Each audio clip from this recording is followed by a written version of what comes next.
ton bise. Réveille ton bise. Tin, tin, tin. Réveille ton bise. Hello et bienvenue dans le podcast Réveille ton bise. Je suis Justine, mentor podcast et business. J'aide les entrepreneurs à développer leur entreprise, trouver plus de clients sans s'épuiser à la tâche ni subir leur quotidien et à utiliser le podcast comme un levier d'opportunité business. Si vous êtes à la recherche de conseils, astuces et inspirations en entrepreneuriat, marketing digital, podcasting et stratégie d'entreprise pour réveiller votre bise, eh bien vous êtes au bon endroit. Je vous réveille tous les lundis matins à 6h, seul ou avec des invités pour vous aider à accomplir tous vos objectifs, vivre votre meilleure vie et développer le business de vos rêves. Prêt à attaquer cette nouvelle semaine à fond ? Moi, je le suis. C'est parti pour l'épisode du jour. Bonne écoute !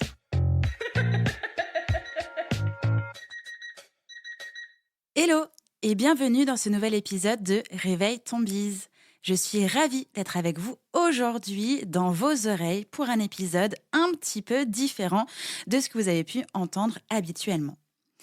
Il faut que je vous dise, il y a un truc que j'adore faire, c'est m'incruster dans les podcasts que j'ai eu la chance d'accompagner. Et c'est ce que j'ai fait il y a quelques semaines avec Géraldine Févra, qui accompagne les entrepreneurs à entreprendre sans s'épuiser, à passer de solopreneur à CEO à base de conseils et accompagnement en structuration, organisation et stratégie. Elle est également la fondatrice du podcast Tuba, dans lequel j'ai eu la chance d'intervenir en l'interviewant. L'épisode est tellement passionnant que nous avons décidé de mettre en ligne également cet épisode sur le podcast Réveille ton bise. Pendant plusieurs minutes, nous parlons de parentalité et d'entrepreneuriat. C'est un sujet que je n'ai pas encore eu l'occasion d'aborder avec vous et avant aujourd'hui dans le podcast. Géraldine est maman, moi pas. Alors j'avais plein de questions à lui poser, comme par exemple, comment est-elle devenue entrepreneuse ?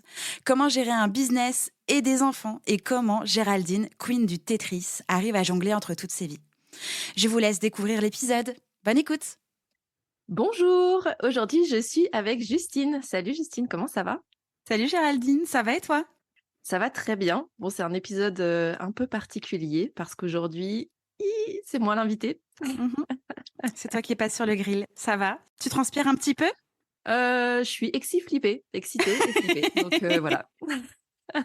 Ça me va, c'est le but. Tu sais à quelle sauce tu vas te manger, mon petit. Oui, tout à fait. J'y vais en confiance.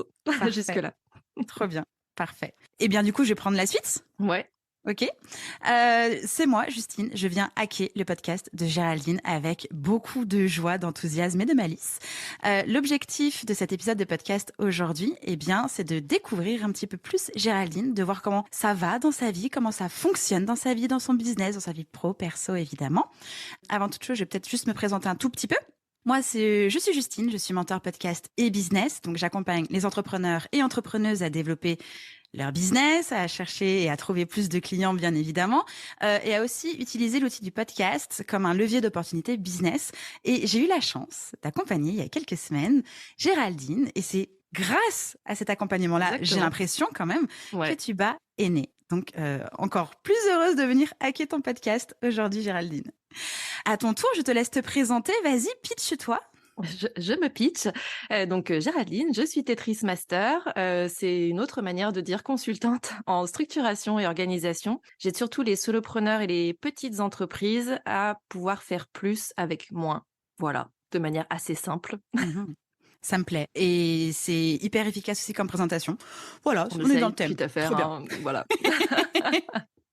Alors, j'imagine que nos auditeurs et auditrices sont en train de se dire, mais qu'est-ce qu'on va faire ? Pourquoi on est là aujourd'hui, ici, réunis dans ce podcast ? Oui, pourquoi Non pas pour se marier, mais surtout parce que aujourd'hui, tu passes de l'autre côté du micro. J'ai des questions à te poser concernant évidemment l'entrepreneuriat, mais aussi la parentalité, qui est donc le sujet phare de ta saison de podcast.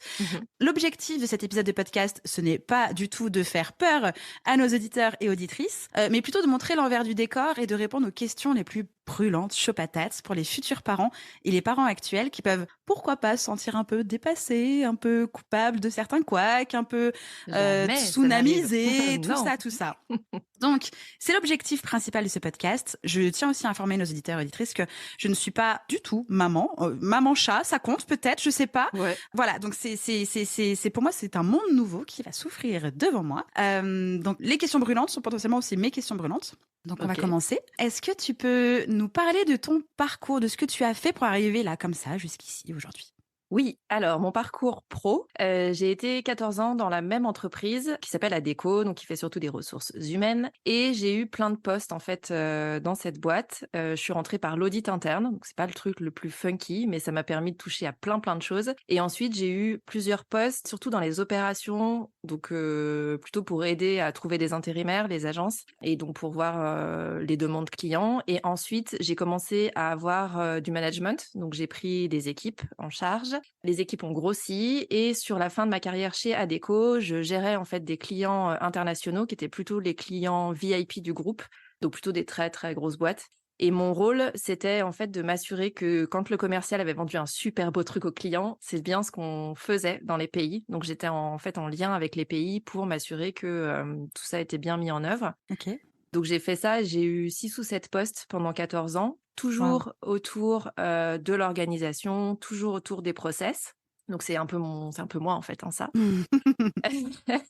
Je suis un peu une meuf structurée quand même, je pense.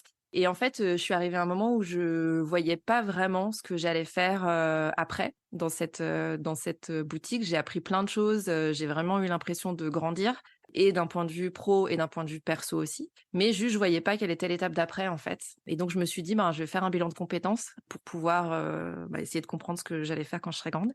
Et il se trouve que le bilan de compétences m'a remis face à moi-même, c'est-à-dire que ça faisait des années que je me disais: «OK, je monterais bien ma boîte, pour faire les choses à ma manière, tester un peu, des explorations Mhm. ou voilà, des jeux sur certaines, thématiques». Sauf que je le faisais pas parce que, bah, ça a l'air très confortable, vie de manière générale très confortable et donc à chaque fois que je commençais à avoir une velléité de: «Hey, ce serait bien d'essayer un truc nouveau», l'autre voix me disait: «Mais meuf, tu un tigouane de fonction, en fait. Donc pourquoi tu fais ça? Pourquoi tu vas aller prendre le risque de sauter dans un truc que tu ne connais pas, alors que tu Mhm. es au chaud là où tu es?» Voilà et en fait, le bilan de compétences, m'a vraiment aidée à me dire: «Non, mais j'ai besoin là, c'est un moment dans ma vie où j'ai besoin d'aller essayer quelque chose de nouveau. J'ai besoin de me confronter, de me frotter à des choses que justement je connais pas, et en fait, c'est maintenant». Donc on en parlera après aussi. Il y a les enfants aussi ont joué, beaucoup là-dedans. Donc un parcours au départ très corporate, hein, en synthèse, avec, plein de postes, avec, pas mal de changements parce que j'ai besoin en fait de renouveler et quand c'est trop fixe, je m'ennuie Mhm. et donc un parcours, ouais, de très corporate à, OK, ça y est maintenant c'est le moment de sauter et on verra, quand on aura sauté, comment on fait avec le parachute, quoi. Waouh, ok. Du coup, ça fait combien de temps que tu es à ton compte? Ça va faire 2 ans là dans quelques jours. Oh, bah, joyeux Oh! anniversaire en avance. Merci! Et qu'est-ce qui t'a fait passer concrètement du côté obscur de la force? Il y a eu plusieurs choses, mais une des choses qui a été vraiment un gros déclic, c'était ça en fait, c'était les enfants parce que, sur mon dernier poste, donc c'était un poste à l'international où je me déplaçais pas mal et donc j'étais pas beaucoup là. Quand j'étais là, j'essayais d'être, de profiter, hein, de la famille, d'être pas mal avec les enfants et cetera, mais je commençais à avoir des réactions, notamment de mon fils qui avait, bah, il y a, 2-3 ans, 7-8 ans à l'époque et qui me balançait gentiment des: «Mais maman, tu pas là». Hmm, Ce on qui aime. frotte un peu, ouais. Hmm, Alors je pense qu'il me l'avait dit d'autres manières avant, c'est juste que je l'avais pas entendu en fait, hmm. mais du coup là, ça a commencé à piquer.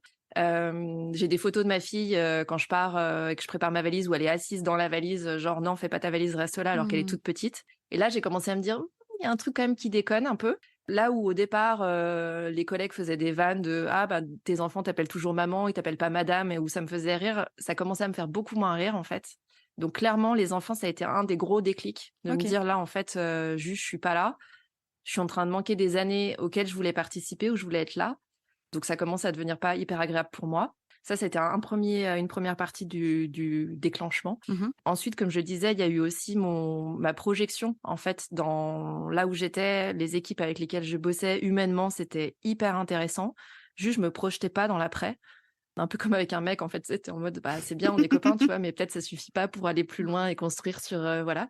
Donc j'étais bien, mais pas ouf et surtout je voyais pas, quelle était l'étape d'après. Donc ça, c'était le 2e déclic de me dire: «Ben, c'est peut-être le moment, la quarantaine arrive bientôt, c'est peut-être le moment de se dire, meuf, essaye d'autres trucs, quoi».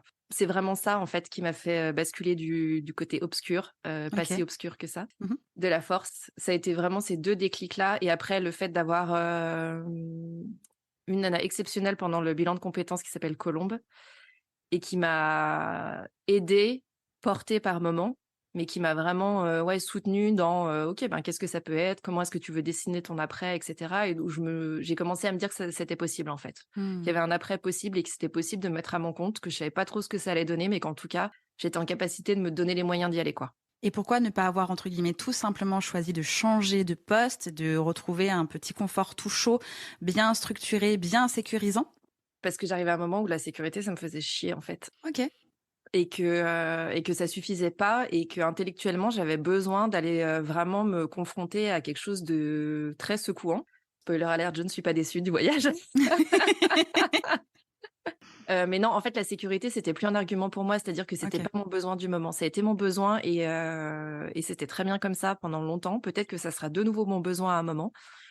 Mais clairement, c'était pas mon besoin, il y a 2 ans. Il y a 2 ans, j'avais besoin de nouveautés, j'avais besoin de me confronter aussi à moi-même. Pas déçue du voyage non plus et donc c'était ça pour moi la solution la plus évidente pour répondre à ces besoins-là. Mais c'est vrai que le fait de travailler sur: «OK, mais de quoi j'ai besoin là Mmh. maintenant?» et moi, hein, pas la famille, pas les amis, pas l'entreprise, pas mes managers, de me poser la question de: «Qu'est-ce que je veux moi?» Mmh. Le bilan de compétences m'a aidé à faire ça et à me dire: «Ben, OK, si je veux ça, ben, vas-y, go, quoi». Waouh, trop bien.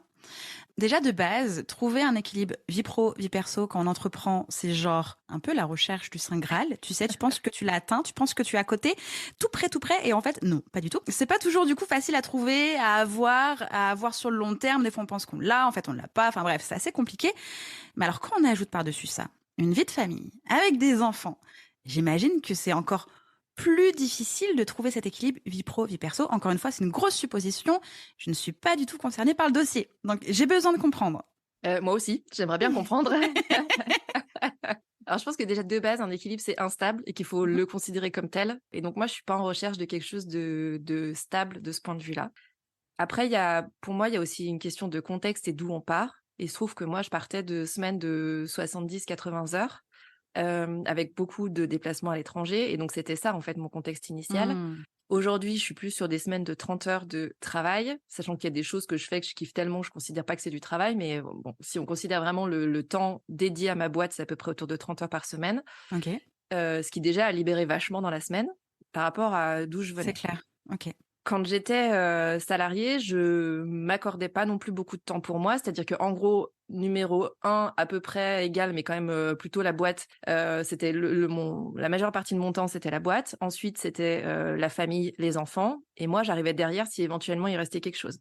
Hmm. Bon, la plupart du temps, il restait pas et en fait, j'ai eu cette prise de conscience-là une fois dans un accompagnement, en fait, qu'on faisait en équipe où, en gros, le coach qui était là nous fait faire un exercice où tu fais un cercle et tu mets le poids de chacune des parties, dans ta vie, tu vois? De combien prend le travail, Mhm. combien tu dors, combien machin et en fait, quand j'ai vu le poids de mon travail, j'ai eu envie de chialer, quoi, de me dire: «Mon Hmm. Dieu, mais d'où je pars?» et donc c'était aussi ça que je venais chercher et donc l'équilibre, sur si je refais cette roue aujourd'hui entre mon temps de travail, le temps famille, enfant et mon temps à moi, parce que maintenant il est dans la roue, bah, mon équilibre est bien plus sympa aujourd'hui qu'il ne l'était avant. Hmm. Maintenant, clairement, il y a cette phrase, qui tourne de: «Avant j'avais des principes, maintenant j'ai des enfants». Bon, je pense que ça s'applique aussi très bien sur cette question d'équilibre, tu vois?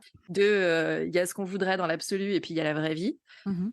Moi, j'ai l'impression que cette, recherche d'équilibre et le fait de plutôt bien le vivre, c'est aussi de lâcher prise et de dire que, bah, il y a des semaines où j'y arrive, des semaines j'y arrive pas et ben, j'y arrive pas, tu vois? Enfin, je Hmm. me mets pas la pression plus que ça, mais par contre les semaines où j'y arrive, je kiffe d'autant plus parce que je sais ce que ça m'a coûté entre guillemets d'y arriver, tu vois? Hmm. J'ai pas de conseils à donner, hein, sur, quel est l'équilibre et je pense que c'est une recherche perpétuelle à la fois de qui on est, là aussi quels sont ses besoins perso Mhm.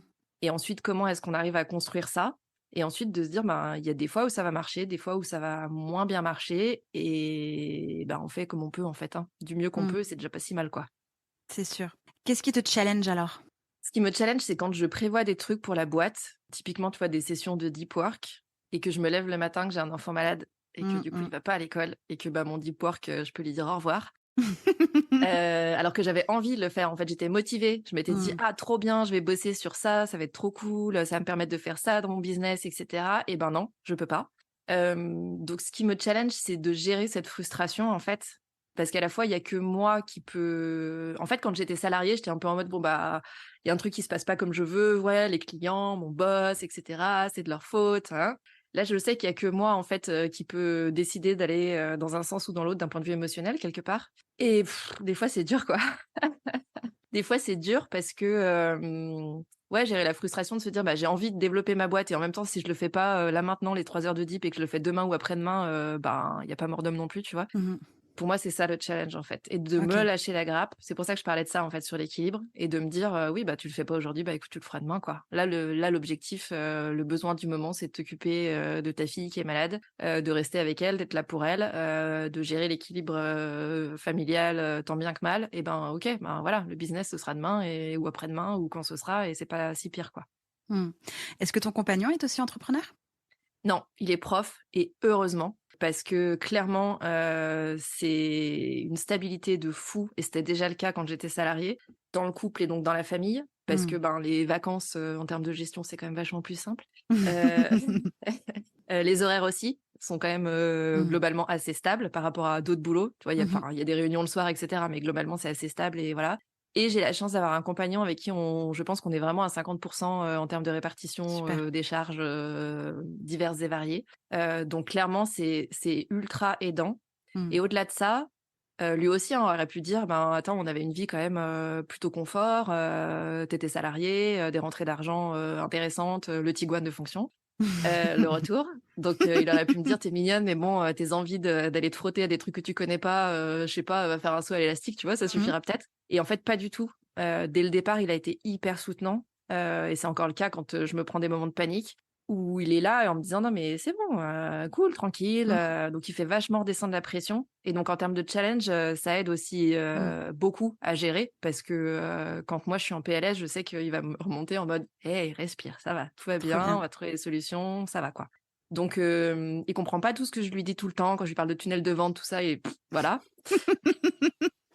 Je te rassure, mon copain, c'est toujours pas ce que je fais, hein. Mais on travaille ensemble, mais Voilà, c'est pas c'est ce que ça. je fais. C'est ça. C'est hyper intéressant d'ailleurs parce que quand tu es dans des soirées et que les gens disent: «Ah ouais, mais du coup, toi, tu fais quoi?» et que tu le laisses, tu sais, parler Et à moi, ta je le place de dire: laisse «Vas-y», ramer, c'est mais ça. à mort, à mort. Je le laisse se Non, parce noyer qu'en même. fait, son métier, c'est de ouais, non, tu as rien compris, c'est pas grave.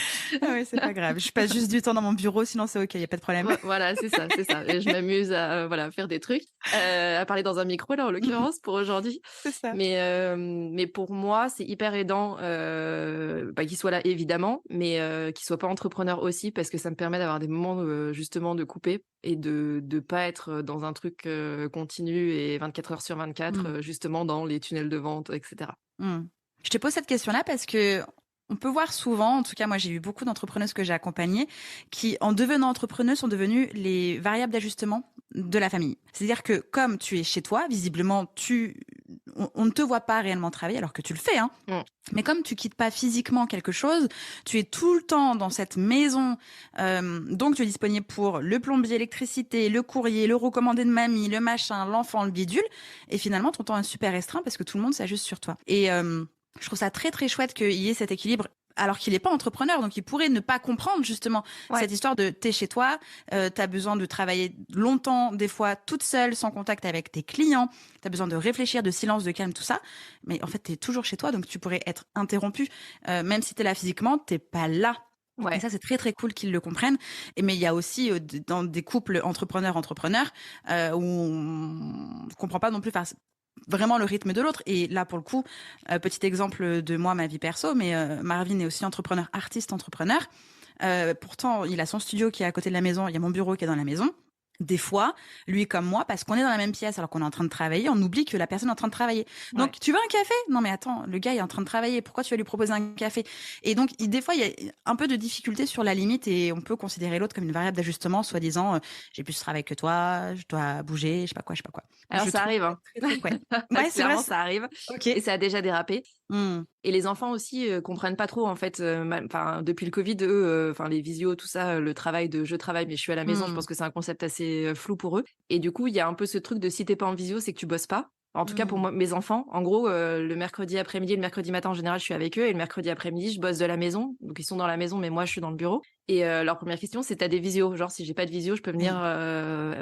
enfin je peux être dérangée, tu vois, alors que Mhm. non. Donc je pense que c'est flou pour eux. Hmm. Moi, je sais qu'on a eu plusieurs dérapages et que j'ai dû en effet réexpliquer que oui, j'étais à la maison, mais que non, j'étais pas disponible en fait pour le tout venant, tu vois. Mhm. Et que oui, c'est pratique de lancer une lessive entre deux calls, mais ça veut pas dire que systématiquement je vais faire 100% des lessives pour autant. Mhm. Donc il y a On un est d'accord. ajustement, voilà, il y a un ajustement à avoir. Et je suis d'accord avec toi sur le truc du café aussi. Enfin, souvent je vois ça, mais je me rends compte de ma manière de fonctionner. C'est-à-dire que mon mec peut être aussi, en gros, moi je suis dans une pièce en train de bosser, lui est dans une autre en train de faire des copies, et je vais me lever moi pour aller faire un thé, et je vais me dire bah il Mhm. est à côté, tu vois, je m'en fais un pour lui et je Mhm. propose, et donc lui dire ah bah tu veux pas un thé? Et des fois je le vois lever la tête, genre il était hyper concentré, je viens juste de Mhm. le déconcentrer, et je me dis Ouais. putain mais à la fois c'est gentil, tu vois, de dire Mhm. j'y vais pour moi, donc je le fais Bien pour sûr. toi, et en même temps, bah juste il est en train de taffer, Oui. et donc je trouve ça intéressant. Je sais pas si c'est dans une relation de couple, tu vois, mais en termes de mode de fonctionnement d'humain à humain, de se dire aussi, ben ouais, t'as des moments où t'as juste besoin d'être concentré et donc pas coupé par Mhm. C'est l'extérieur. ça. Donc comment t'organises ça? Après, je pense que, enfin, nous pour le coup, les fois où ça a dérapé, j'ai remis tout le monde au clair en disant non. Alors en fait, je comprends pourquoi ça dérape, mais en fait, Mhm. ça va pas être possible parce que faut quand même que je taffe, et j'ai envie en fait de taffer. C'est pas il Mhm. faut que, Mhm. c'est j'ai envie de développer mon business. J'ai besoin d'avoir des moments où je suis concentrée, où on vient Mhm. pas me déranger. Donc voilà. Je pense que c'est une vigilance de tous les instants entre guillemets. Oui. Et l'autre truc, c'est que j'ai pris aussi un bureau moi dehors pour pouvoir aussi alterner.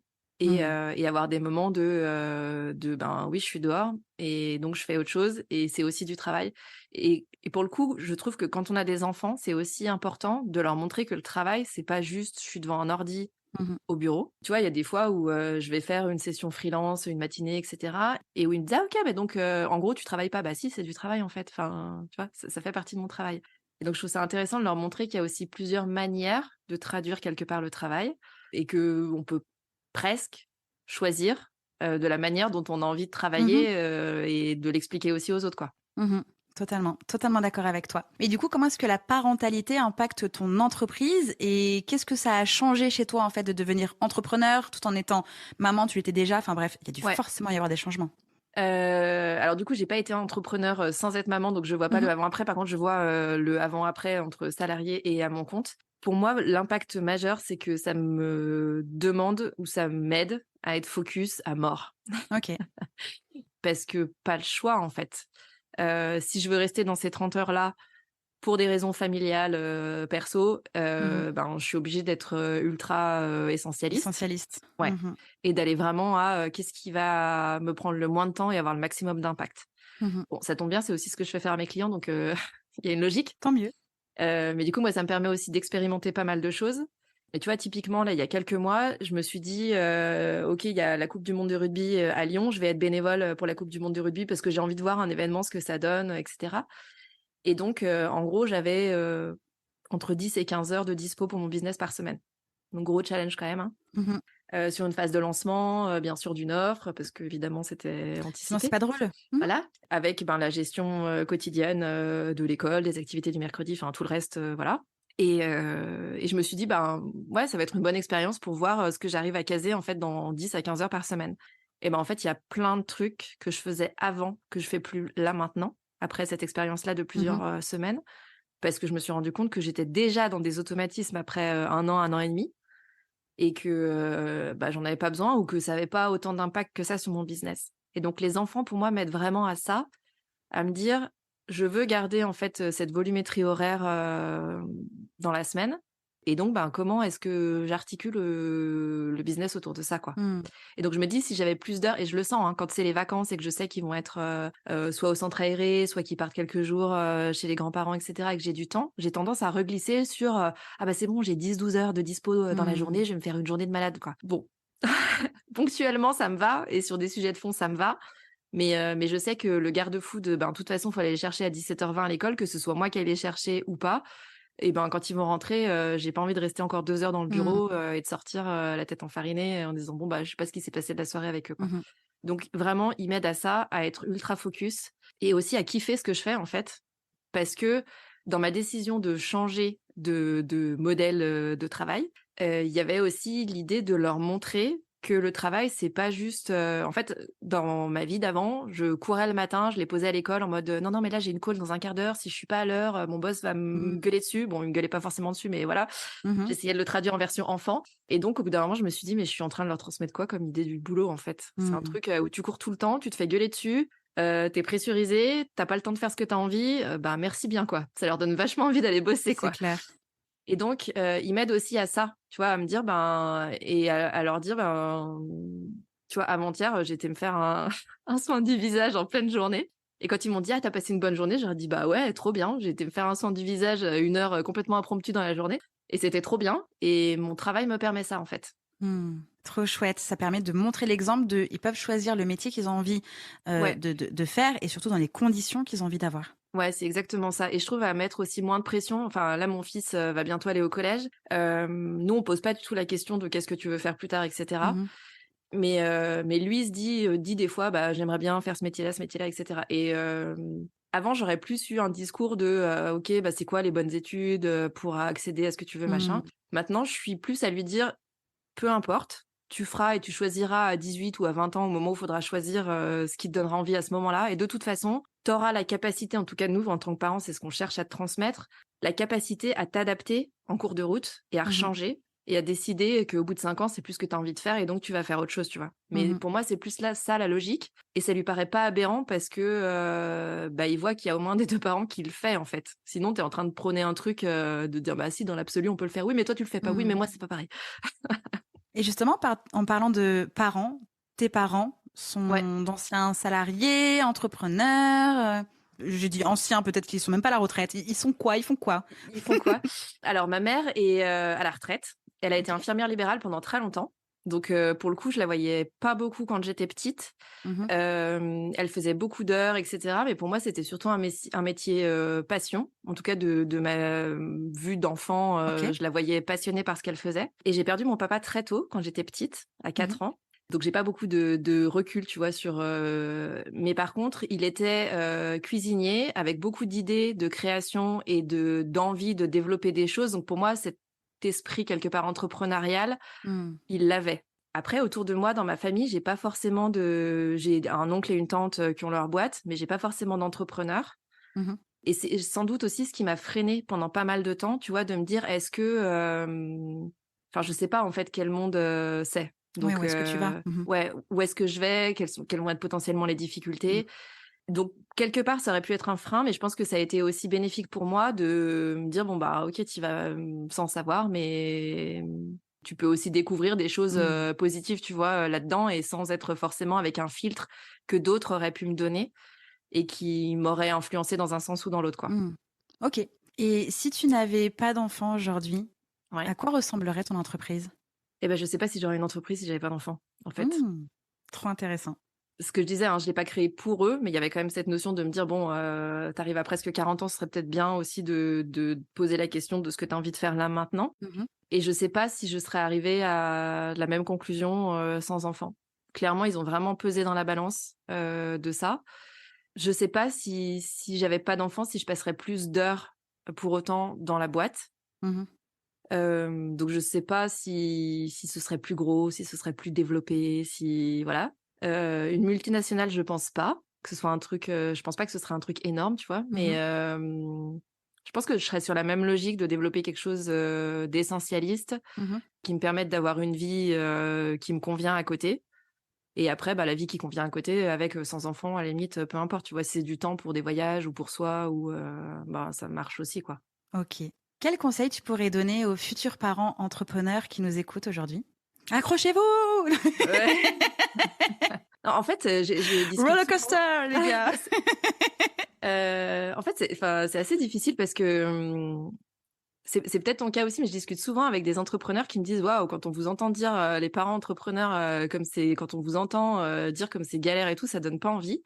En même temps, moi, j'ai l'impression d'avoir grandi, tu vois, avec l'idée qu'avoir des enfants, c'était forcément génial en tant que femme, tu forcément t'épanouir là-dedans et cetera. Bon, j'ai pas eu que ça non plus, Mmh. depuis que j'ai des enfants, tu vois? Mais j'ai une sensation de liberté maintenant de parole. On a le droit de dire en tant que parent que des fois, ouais, c'est chiant. Des fois, oui, c'est dur et c'est dur de tout combiner, donc je trouve ça plutôt bien que la parole se libère là-dessus. Après, c'est comme tout et on parlait d'équilibre tout à l'heure, je pense qu'il y a un juste milieu, et que chacun trouve en fait, son équilibre là-dedans. Que les conseils et les injonctions, quand on devient parent sont légion, mais que, là, c'est pareil, quand on arrive à faire comme on peut et comme on veut, c'est déjà très bien. Le seul truc qui, moi, me paraît vraiment être ultra, ultra important, c'est cette logique d'écouter ses besoins, quoi et de se dire si, tu jeune parent, tu besoin de passer du temps avec, tes enfants, bah, fine, fais-le. Si tu Mmh. besoin de passer du temps dans ton business pour équilibrer, fine, fais-le. Enfin, c'est plutôt quelles vont être les actions derrière que tu vas mettre en place pour pouvoir atteindre, et compléter, quelque part ce besoin. Mais vraiment, j'ai pas de conseils à donner dans le sens où je suis toujours en train enfin, mon fils a 10 ans, j'ai l'impression que je suis, sur 10 ans d'exploration et que c'est pas fini, Mmh. tu vois? Oh non! Oh non! Non, non, non, je vois les sujets là qui arrivent et je me dis: «Oh punaise, j'avais pas anticipé ça, c'est vrai». C'est Voilà, déjà là ça? c'est ça, la préadolescence, ça commence très tôt, hein, je Waouh! voilà, ouais, ouais, ouais, ouais, beaucoup trop. J'étais pas prête du tout. Donc je sais pas si je suis bien placée, tu vois, pour donner des Mmh. conseils. Pour moi, c'est une question, ouais, d'écouter ses besoins, de lâcher prise et de pas chercher, en fait, la perfection de quoi que ce soit parce que je pense pas que ça existe. Nous, on se dit souvent avec mon mec, écoute, on essaye d'élever les enfants, et je pense que c'est très vrai pour un business aussi, de la manière qui nous paraît la plus juste possible avec, les valeurs qu'on a. Il y a des trucs, on va merder. On espère juste qu'ils passeront pas, 15 ans, de psy, tu vois? Et que ce sera pas un budget de fou, mais on sait qu'on va merder sur des trucs. Pour moi, le business, c'est pareil. Je sais que je merde sur des trucs, bah, OK, bah, très bien. Enfin, tu vois, je cherche pas à faire un truc, parfait. Je cherche à faire un truc, qui réponde à mes besoins. Mmh. Et donc je pense que pour ça, la parentalité et l'entrepreneuriat sont très similaires. Et donc ce seraient les mêmes conseils, en tout cas, que tu pourrais donner aux parents entrepreneurs, entrepreneuses qui nous écoutent? Ouais, ouais, pour moi, il y a vraiment cette idée-là de ouais, d'écoute de besoin et de recherche d'équilibre et de lâcher prise, ouais. Mmh. Je vois pas de différence entre le fait d'être, en fait, souvent les futurs parents ou ceux qui commencent à se poser la question d'avoir des enfants sont en mode: «Ouais, mais je sais pas si c'est le bon moment, et cetera».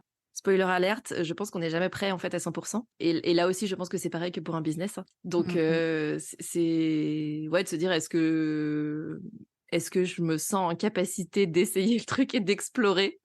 Et puis après, ben, d'ajuster, le reste autour, en fait, hein, Mmh. quelque part. Très intéressant. Trop bien. On s'approche tout doucement de la fin. Il y a 2 questions signature, une à toi, une à Yes. moi. On commence par laquelle? Allez, la tienne. La mienne? OK. Ouais, Tu as un podcast dans lequel nous sommes aujourd'hui réunis. tout à fait. Moi, je suis toujours très curieuse et tu sais ô combien j'aime le podcast et aider les entrepreneurs, entrepreneuses à lancer le leur. Mais quelle est la place de ton podcast aujourd'hui dans ton business et qu'est-ce que ça t'apporte, on va dire, businessment parlant, mais aussi humainement parlant? Écoute, humainement parlant, pour le coup, ça répond à un de mes besoins, puisqu'on parle de ça depuis tout à l'heure, Mmh. d'échanger et d'aller comprendre ce qui se passe dans le business des autres. Mmh.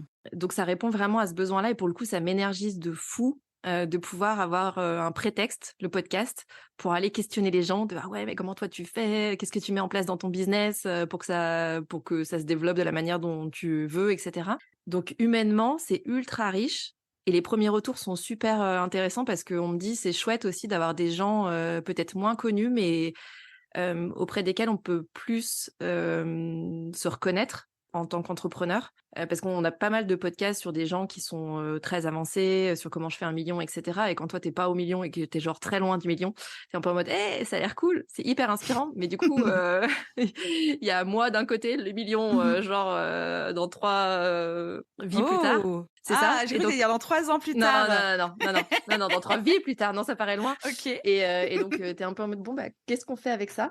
donc ça, j'ai vraiment l'impression de mettre en lumière, en fait, des entrepreneurs qu'on n'entend pas d'habitude, qui pour Mmh. autant ont des trucs hyper intéressants à dire, et qui peuvent en aider d'autres. Donc c'est d'un point de vue humain, c'est top.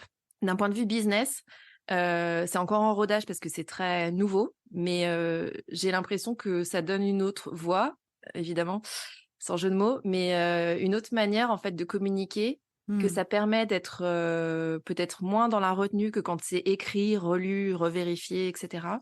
Où là, ça sort, bah, comme ça sort, en fait, hein. Mmh. Et donc ça permet, je pense, de faire passer des messages de manière, différente, qui ont un impact différent aussi, mais qui sont complémentaires, en fait, à d'autres canaux que je pouvais utiliser, soit pour, la visibilité, soit pour la notoriété, soit pour, du commerce, pur et dur, d'aller chercher des prospects. Donc je trouve ça hyper intéressant, en fait, combiné avec d'autres choses. Je vois pas Mmh. le recul, en fait, encore que ça a vraiment sur, faudrait voir, tu vois, à moyen long terme, mais déjà là, bon, dès les premiers épisodes, j'ai eu des contacts de prospects qui se sont transformés en clients, donc pour le coup, ça, c'est Canon, un ça impact on direct. applaudit. C'est ça. Ça, c'est un impact direct. Mais après, je pense que, ouais, c'est un bon mix avec d'autres canaux, potentiels, Mmh. d'acquisition ou de communication qui peuvent être utilisés. Trop bien, trop canon. Je ne peux qu'être d'accord et applaudir, comme d'hab de Tu es toute d'accord? manière. C'est ça. Hem Et donc ta question signature, as-tu des ressources, personnes, livres, que sais-je, qui t'ont aidé ou qui t'aident encore dans ton parcours aujourd'hui? Alors des personnes, oui, j'ai des business buddies avec qui je fais des points régulièrement. Mmh. J'en ai plusieurs et en général, j'ai moi un point par semaine avec, l'une ou l'autre ou les Trop bien. autres. Dans le lot, il y en a qui sont mamans, donc pour le coup, ça fait du bien des fois de juste dire, «C'est mercredi, fais chier, j'en ai marre! J'en ai marre de me taper les allers-retours à la musique, à machin, à truc», juste d'avoir quelqu'un auprès de qui déverser. Mmh. Ça clairement, c'est une ressource très précieuse. Et de pas avoir de filtre en fait, de savoir Mmh. que voilà, potentiellement, la personne en face, a vécu ou vit la même chose et donc c'est OK de déverser. J'ai pas mal écouté, de podcasts pour le coup, dont ceux de Geneviève Gauvin. C'est Mmh. plutôt business, mais le fait qu'elle soit maman, ça aussi, enlève un filtre, je trouve, de dire, ben, c'est possible, tu vois, de faire les 2, de gérer les 2. Mmh. Et ça me sert aussi d'un peu de rôle modèle, tu vois? De pas forcément en termes de business, mais de me dire, c'est possible de combiner, l'aspect, je suis une femme, je Mmh. suis une maman, je suis, une concubine, je suis une chef d'entreprise, Mmh. et de combiner toutes ces casquettes-là. Tout en étant dans l'essentialisme en plus. Ouais, exactement. Et donc Mmh. toujours dans la logique essentialisme, il y a aussi le podcast de Laure Daudier, Les Mmh. Hyperlaxes, qui est même logique. Et un livre, pour terminer sur les ressources qui m'avait beaucoup parlé et qui aussi a fait mon déclic, de passer de salarié à entrepreneur, c'est «Merci mais non merci» de Mmh. Céline Alix, qui explique en fait, alors je vais le dire avec mes mots, hein, mais qui explique, pourquoi les femmes se retrouvent plus aujourd'hui forcément dans les entreprises à des postes, très avancés dans les CODIR, ce qui était mon cas. OK. Et en fait, quand j'ai lu son livre, je me suis dit: «Punaise, mais c'est exactement ça» et je me suis sentie comprise en fait par une autre nana qui potentiellement avait eu le même, parcours et je me suis sentie moins tiraillée entre, et avec moins de culpabilité de, «Tu dois être, une bonne, salariée, une bonne dirigeante, ou une bonne manager. Tu dois être une bonne mère, tu dois». Mais en fait, ce livre m'a fait beaucoup de bien pour faire redescendre, plein de trucs et en disant: «Non, en fait, tu dois déjà, kiffer ce que tu fais toi et savoir ce dont tu as besoin et après on verra pour le reste, quoi». Trop bien, parfait. Merci beaucoup pour, ces ressources, podcasts, humains aussi. Ça veut dire qu'il faut quand même et toujours s'entourer et puis cette recollecture, je ne connaissais pas ce livre mais c'est noté. Dans un coin de ma tête, c'est noté. Faut que je le vide après, l'enregistrement, sinon je vais l'oublier, ce coin de tête. Trop Je le bien. mettrai dans le descriptif de l'épisode de toute façon, Tout donc à fait. Oui, vas-y, c'est vrai que c'est ton podcast. Fais le taf de description. après tout, tiens, dis donc. C'est ça. Est-ce qu'il y a une question que je ne t'ai pas posée et que tu aurais aimé que je te pose aujourd'hui? Non, je ne crois pas, écoute. On a fait un beau tour, un grand tour? Ouais, Tout ira ouais, béni? carrément. Est-ce que, en n'ayant pas d'enfant, il y a d'autres questions que toi tu as et que tu n'as pas posées ou Non, parce que justement, quand tu as abordé le oui, mais certains ne se sentent pas prêts et prêtes à être entrepreneurs et d'ajouter un enfant. Enfin, moi, j'ai vraiment retenu la notion de besoin et de oui, il n'y a pas de bon mauvais moment, ça arrive quand ça arrive, prévu, pas prévu, c'est là, c'est comme ça. C'est vrai que moi, des fois, j'y pense, je me dis, oh, quand même, j'ai 32 ans, il faudrait peut-être que... j'ai pas envie d'avoir une différence d'âge absolument énorme, après tu te le cotines jusqu'à je sais pas combien de temps, alors que t'es tout vieux, tout moche, là. Tu vois un peu dans quelle optique je suis. Genre, pourvu qu'il grandisse vite, le petit, comme ça, après, je suis tranquille. C'est ça. Alors que ça se passe pas du tout comme ça. Si, si, Euh, bien sûr. oui, bah oui. Je vois, il a 10 ans, t'es déjà en PLS. Qu'est-ce que ça va être dans 2 ans, etc., etc. Non, non, non, on verra dans 2 Voilà. ans. Hein. Quand il va venir avec sa voiture, comment tu vas être palichonne peut-être, genre oh non, ça y est. Non, c'est ça. Non. Voilà, donc moi c'est des fois je me dis ouais quand même il y a quand même cette histoire d'horloge biologique, tu vois, qui tourne et en même temps, on est tous les deux entrepreneurs à des niveaux d'entrepreneuriat différents, on n'a pas du tout les mêmes projets, ça n'a pas du tout la même on va dire développement de carrière du tout quoi. On a la tête dans le guidon, on est dans nos trucs, dans nos développements, dans nos ambitions, et dans nos propres besoins aussi, nous en tant que couple et aussi en tant qu'individu en tant que tel. Et des fois, je suis là genre, mais est-ce qu'il y a vraiment de la place ? Et je pense que la place, on l'a créée, bien évidemment. Elle se fait. C'est comme ça. Mais moi, c'est vraiment cette histoire de, est-ce qu'aujourd'hui, il y a de la place ? J'ai pas un business qui me prend beaucoup de temps au quotidien. Comme toi, maintenant, mes semaines, si ça dépasse 30 heures, c'est que imprévu, malade, remplissement avant les vacances, enfin ce genre de trucs, et c'est vraiment pas régulier, alors que je suis passée à des semaines bien plus grosses comme toi sur des rythmes de 60, 70 heures, tout ça. Donc mon entreprise me prend pas beaucoup de temps, par contre, il y a ma vie qui me prend du temps à côté, ma vie de couple et ma vie à moi. Et des fois je suis là genre, est-ce que oui, je vais réussir à faire de la place, mais est-ce que j'ai vraiment envie de faire de la place alors que je suis constamment sollicitée à longueur de journée déjà par tous les humains que j'ai dans la vie. Même si c'est en virtuel, c'est beaucoup d'humains, beaucoup d'interactions, et c'est vrai que quand j'arrête de bosser, j'ai un cerveau, il s'est barré, quoi. Et j'ai juste une envie, c'est relâcher la pression. Ou alors me trimballer l'autre charge mentale de la maison et tout le bordel, tu vois. Donc, là, genre, faut rajouter encore un peu plus. C'est un peu tout ça, moi, qui me questionne. Je pense qu'effectivement, il faudra se poser la question si oui ou non. À un moment plus ou moins opportun, ça viendra quand ça viendra. Et je pense qu'avec ce que tu as dit, si je reprends cette notion de besoin et de toute façon, l'espace se fait, tu le fais, et tes priorités changent, et tes besoins changent, et tu avais des principes, maintenant tu as des enfants. Je pense que c'est ça aussi qui change la donne. Et voilà. Donc non, j'ai pas plus de questions, puisqu'en fait, tu as répondu au fur et à mesure à mes petits points d'interrogation, et tu as planté quelques petites graines, quelques petites ouvertures de hey, ça marche en fait, même sans burn-out, et ça marche même si on peut se sentir coupable, même si on fait des bêtises dans son business, dans sa vie pro, perso, en tant que femme, en tant que épouse, etc., etc. Bah ouais, mais ça s'appelle la vie. C'est ça. C'est ça. Et plus on sera nombreux à dire que c'est pas grave de faire des erreurs et de les faire, et plus ce sera commun. Donc, je pense que c'est même utile à tout le monde, en fait. Trop bien. Bon, je crois qu'on a fait un beau tour. N'hésite pas, si tu souhaites encore déballer, tu me réinvites ou tu viens dans mon podcast, ou peu importe. On sait où se trouver maintenant pour enregistrer des trucs. Visiblement, derrière un micro, ça marche aussi bien que dans la vraie vie. Donc, je suis ravie. Absolument. Merci beaucoup, en tout cas, d'être venu et de m'avoir posé les questions. C'est vrai que c'est un exercice assez particulier d'être de l'autre côté. C'est vrai, hein ? Je sais maintenant ce que vivent les invités. Bon, j'espère que tu as passé un bon moment. J'espère que nos auditeurs et auditrices aussi ont apprécié ce temps, ont apprécié de te découvrir un petit peu plus. Et puis voilà, on se reparle dans un autre micro, à un autre endroit peut-être. Et de toute façon, on se reparle très bientôt, toi et moi. Avec grand plaisir. Merci beaucoup, Justine. Merci à toi. J'espère que cet épisode vous a plu. N'oubliez pas de vous abonner sur votre plateforme d'écoute préférée. C'est le meilleur moyen de ne pas manquer les prochains épisodes et de ne pas louper votre réveil business. Si vous avez des idées, des suggestions ou un mot d'amour à me partager, direction Apple Podcast pour laisser un commentaire et des étoiles. Ça m'aide vraiment à rendre visible le podcast en plus de réchauffer mon cœur. Je vous retrouve au plus tard dans le prochain épisode ou tout de suite sur Instagram au nom de Réveille ton bise. Ciao, ciao!